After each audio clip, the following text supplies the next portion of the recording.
যা বলবো সত্যি বলবো আজও স্টুডিও থেকে আগামী 1 ঘন্টা।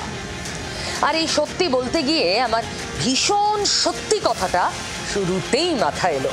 ওই যে একজন মোটিভেশনাল স্পিকার বলেছিলেন না, ইম্পসিবল আসলে আই অ্যাম পসিবল। ইম্পসিবল ইংরেজি বানানটা যদি দেখেন সেটাকে ভাঙলে হয় আই অ্যাম পসিবল। মানে অসম্ভব হলো ভীষণ রকমের সম্ভব।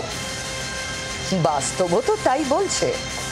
না হলে এই ছবি যে দেখা যাবে, আপনি বলুন তো, সাম্প্রতিককালে রাজনীতি যারা ফলো করেন, যারা আমার শো ফলো করেন, যারা বাংলার রাজনীতি নিয়ে চর্চা করেন, যারা প্রত্যেক দিন খবর দেখেন, তারা ভেবেছিলেন বারমুডা বলে মুখ্যমন্ত্রীকে দাগিয়ে দেওয়া দিলীপ ঘোষ সস্ত্রীক গদগদ মুখে গলায় মালা পরে মুখ্যমন্ত্রীর পাশে বসে থাকবেন?